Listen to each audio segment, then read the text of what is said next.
into another edition of Cowboys Rewind as the Cowboys prepare to host the Green Bay Packers. I'm Dani Sureck. Quarterback Aaron Rodgers is 6-2 in his career against the Cowboys when games started. Rodgers is known for his ability to extend plays and his athleticism to run the ball when needed. In the Packers' last game against the Eagles, they had 77 rushing yards. 46 were by Rodgers. The Break podcast broke down the Packers' ability to run the ball and what to expect against the Cowboys.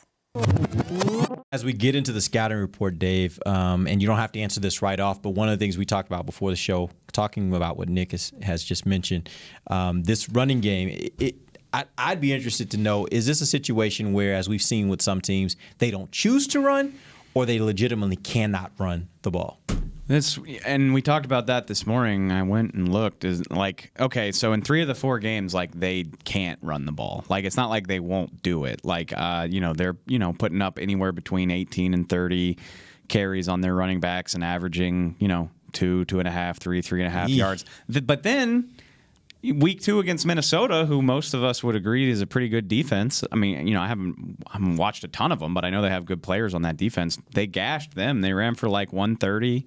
Aaron Jones averaged 4 yards a carry, and was doing it outside, inside, looked good, falling forward. So I don't want to go as far as to say they can't do it, I guess, because they have, but only in 1 out of 4 games. And I mean, in against Philly, Chicago, okay, I'll give them that. Who's really going to run the ball well against Chicago? Nobody but runs against Chicago. Against Philly, against Denver, they tried and just didn't have a ton of success doing it, which is puzzling. They do have 2 of the best tackles in football.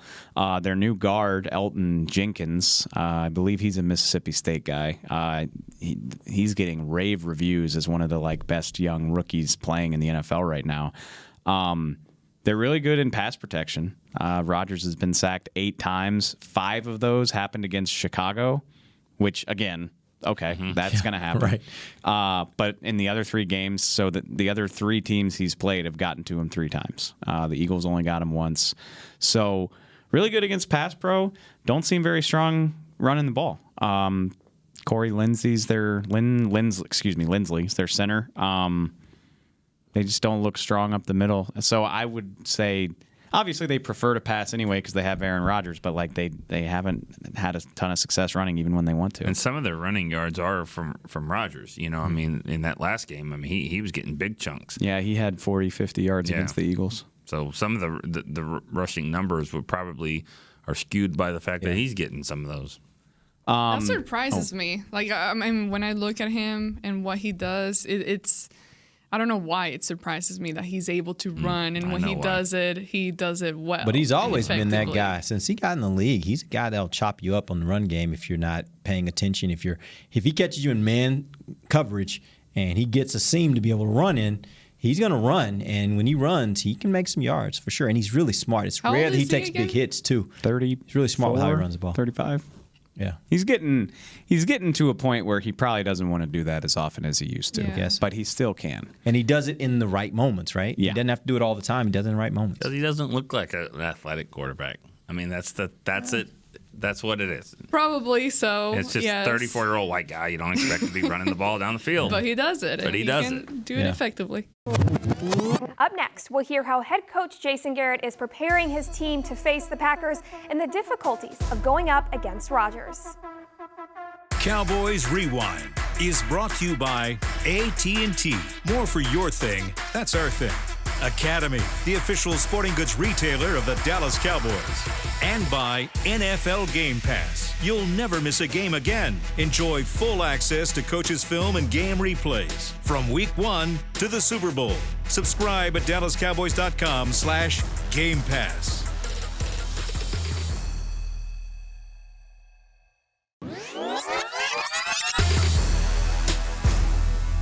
The 3-1 Cowboys will host the 3-1 Packers Sunday afternoon.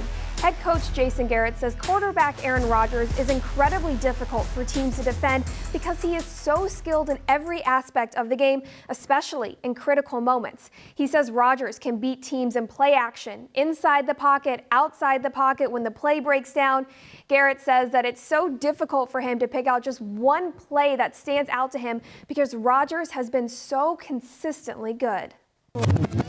Yeah, I don't know that there's one specific play. He's just a great football player. He's among the best quarterbacks that have ever played in this league, and he's been playing at an incredibly high level really throughout his career. And we've had some great battles against him, a number of games that came right down to the wire, and he's certainly made a big impact on the game. So hold him in the highest regard. I've been around him at Pro Bowls before, and just he's a real pro. He wants to play the game at a high level. He's been a great leader for that franchise and a great player for a long time. Is there not one specific play because there's kind of multiple signature plays that? Yeah, probably. Yeah. Do you expect Michael Gallup to participate? We do. We anticipate Michael practicing today. He's done a great job with his rehab, so he might be limited, but he's certainly done a good job. So we'll see what he's able to do. In what ways have you seen him grow through camp and the first 2 games of the season? That makes him look like a different player than he did last year. Again, I thought he really made great improvement over the course of last year, and he played a lot of football for us right from the start. And at times, he was really good at the outset of the season. Other times, he was still finding his way. But once we got to that midpoint of the season, you could really see him grow and play with more confidence and more decisiveness and become a consistent playmaker for us. He probably played his best game in the divisional round against the Rams, very impactful, and certainly is off to a great start this year. Expect Crawford to do anything today? Tyrone Crawford will not do anything today. He's going to try to do something. How's Covington look? He's done a very good job. You can tell he's played in this league. He plays the game the right way, very technically sound, plays with great energy. He's a physical player. He's got a relentless spirit about him. He's done a nice job. With Tyrone, is it simply just a rest issue that get this thing back, or do you have any kind of time? We're hopeful as the week goes on that he'll be able to practice at some point. But he's been working hard in his rehab and he's making progress.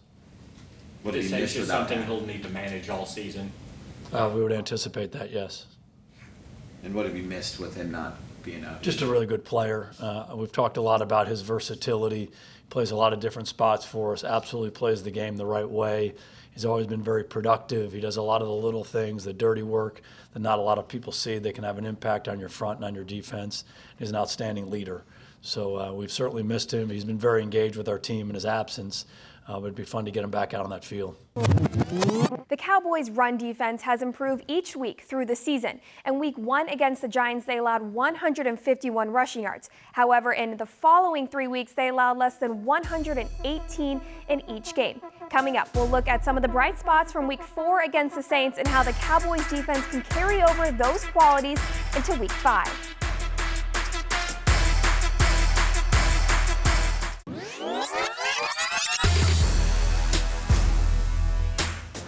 3rd and 8 at the 31. Bridgewater, straight drop, 4-man rush. Hyder giving chase, spinning to his left. Wow. Bridgewater goes down, back near midfield. The Cowboys defense have not given up a touchdown in the last 2 weeks and have recorded 10 sacks so far this season.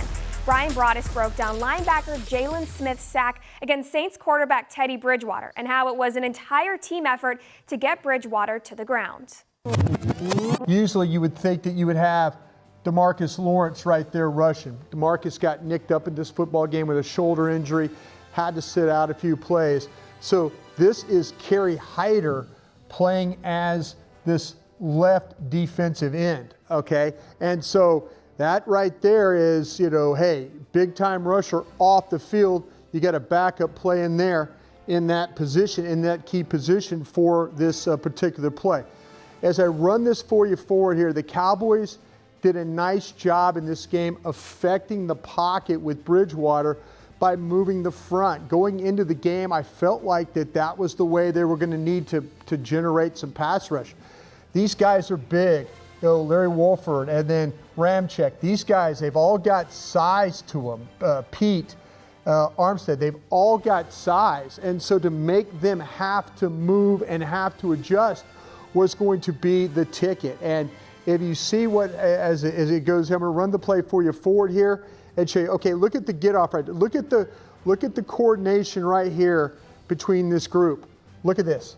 This is going inside, this is going here, and then this is coming all the way around. And so, great job. Remember, I pointed out, there's Lewis. His eyes are on the outside. He sees that they're going to run the wheel. Great job on his part to be able to make that play. But you're going to see all kinds of stuff going on. But look what the Saints are doing right here. 2 men responsible for Robert Quinn on this pass rush. So right there, they're not going to let Robert Quinn beat them in this game. But watch what Quinn does. Look at the rush. Look at the rush that they're able to get. Hyder does a great job he has got Wolford back on his heels. He's now in the point where he could go attack the pocket. You got the tackles at a bad spot here, and here comes Collins, and he's going to affect, but it's really Hyder that's able to get the pressure that flushes Bridgewater to the outside. But look what happens here when you're going to get Jalen Smith coming all the way around on this stunt. And look right there. Okay, but stop it right here for you. Look at that right there. Great job by Robert Quinn. Not only he took 3 Saints blockers with him, now you've got Hyder, now you've got the flush, and then you got Jalen Smith who is going to meet Bridgewater at that spot. So great job of running the twist, affecting the quarterback. His eyes, Bridgewater's eyes are no longer on the outside to try and find that wheel route. That's covered up out there. He's now in scramble mode to try and survive this play. As I run it for you forward, though, look at Jalen Smith. Nice job of attacking the pocket. This is what Jalen Smith did really all game long. When he was responsible for blitzes, Hyder, those guys able to get up the field, Smith right there with the blitz. Great job. This play right here gave the Cowboys the opportunity to potentially win this football game when it looked like that they were really in bad shape. Got the ball back with time on the clock, no timeouts, but unable to capitalize. The Cowboys-Packers matchup is nothing new. However, for one Dallas Cowboy, this is his first time in 9 years he's on the Cowboys sideline. Up next, we'll hear from him and the specialness behind this game.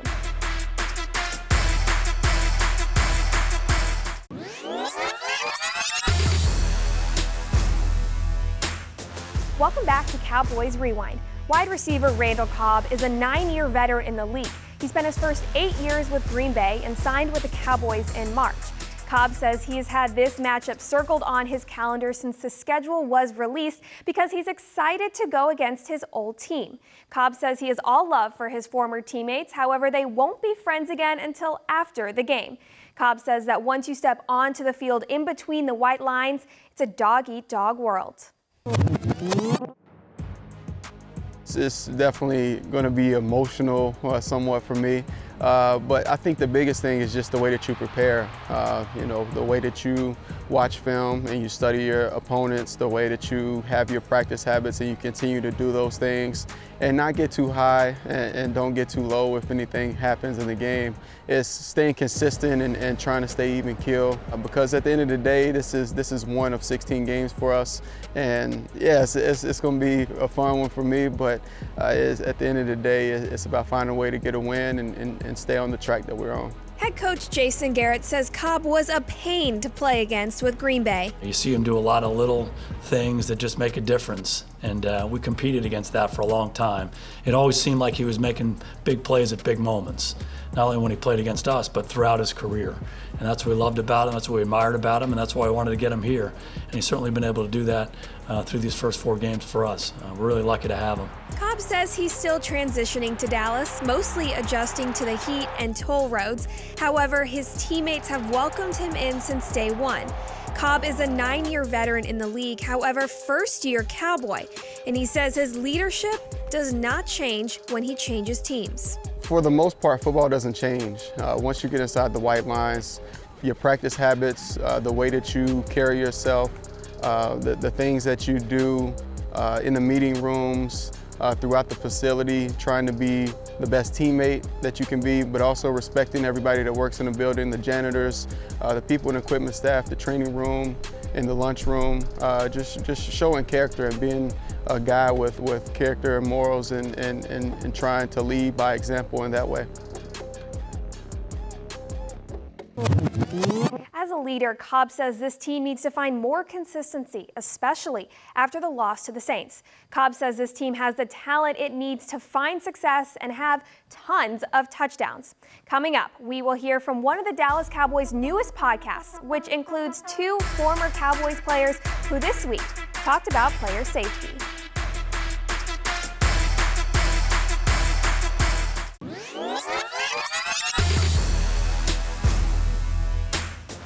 Third down 3. Got him! At the 48. Catch made by Doyle. Tackle made by Joyner. Flag thrown. Right now it's got there's another late flag thrown from the secondary. Gain to the 48. It's good for a first down here. And let's see what that flag is about.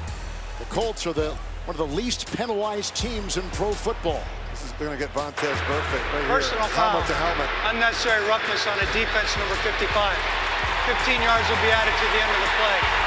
First down. What's dangerous? You can't lead with the helmet.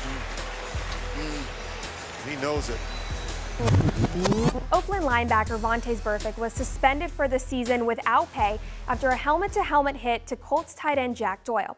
Former Cowboys safeties Danny McCray and Barry Church discussed whether or not they agree with that disciplinary action with Newy Scruggs on their new podcast, The Players Lounge. Let's talk about player safety in the National Football League. Vontaze Burfict of the Oakland Raiders suspended for the season by the NFL with a helmet-to-helmet hit on tight end Jack Doyle of the Indianapolis Colts. 13 suspensions in the career for one Vontaze Burfict. That's a lot of suspensions. Barry Church, I will give you the floor because you disagree with the NFL. Yeah, I disagree. Telling Vontaze Burfict, take it to the house, suspended with no pay. With by the no way, pay. No pay. No pay for 12 games. No pay for 12 games. Yes, he's been suspended 13 times before. I get it. 13 times. I get it. 13-time world champ. But all those hits weren't like ridiculously unbelievable. Like sometimes they were just like, he kind of got a shoulder on there and the guy went down a little bit. All right, whatever. Throw the flag, whatever. But 12 games, spending man for the rest of the. There's been people have broken the law and got less suspensions than this guy. 13 times? Did they break the same law 13 times? I mean, it's an opinion. I thought he hit the dude. Hey, the dude was getting up trying to run some more, and he hit him. He's suspended It's a for less contact games. sport. It's a contact sport. The suspensions that he's had. You going to take the man the rest of the season away because he hit too hard? Come on, man. I'm just saying. He hit too hard? He hit too. Is that what you're saying? Nah, man. He listen, hit too hard. It's the difference between hitting somebody hard and being reckless. The dude is reckless. Y'all know how hard it is to control where you hit the dude at. The offensive player, they juking, they lowering shoulders. I get all that. Some of his hits I give. Some of his hits have been the one that he just did. The one that he just did. All right, a couple games. He ran it down like this, bro. A couple games. 12. You gonna give me 12 the rest of the season? Listen, all right. I understand. You gotta do what you gotta do, man. I'm just saying. To me, that's a little much. So what did you think was appropriate then? Give him 6. 4 to 6 games to me. And then without pay, 4 to 6 games, and then bring him back. To me, I just think 12 games. So he can break somebody's neck on the next time he get back in there. Look, you sign up. No, that ain't what they signed. They not signed up for nobody to be running out there with their head down and eyes closed. You're gonna get hit. You're gonna get hit. It's a contact sport. You're gonna suspend the man for being too physical on the field. Well, Church agrees, but I'm gonna tell you straight up. Okay. Let me ask you something. Is that worse than what Gronk did to the cornerback from Buffalo a couple years ago? I promise I'm finna touch on that because when he did that, I know Trey White just a little enough to be mad at Gronk like they need to get him out of there for extended period of time. He got 2 games. And he did it after the play. He did it once. You're talking about this dude. That is between the whistles. That's between the whistles. All right. Between the whistles. 13. My man went outside the whistles and he tried to hurt my man. And he only got 12 games. My man, in between the whistles, it was a spear. 12 games, I just think it's too much. It was his 14th infraction. 12, it's too much. Richard Sherman of the 49ers agrees with you, and he says, quote, if you don't want to get hit, then stay on the ground. That's what Richard Give yourself Sherman had up. to say. That's what. So you say he's supposed to let Jack Doyle get up, hit him with a mean stiff arm for an extra 5? Go over there. Or run in there with your head down and your eyes looking I didn't say at the his turf. form was perfect. Perfect. It I ain't say it was close to perfect. right. I ain't say his form was perfect, but I'm just saying. So listen, let somebody hurt somebody doing that.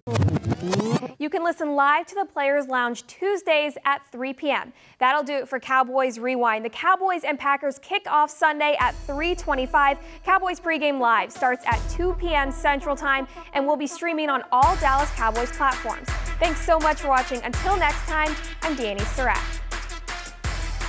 Cowboys Rewind was brought to you by AT&T. More for your thing, that's our thing. SWBC Mortgage, financial solutions to help you meet your personal and business goals. Visit swbc.com. And by the Dallas Cowboys Football Club. Want to tour AT&T Stadium? For more information, call 817-892-TOUR or visit dallascowboys.com/tours.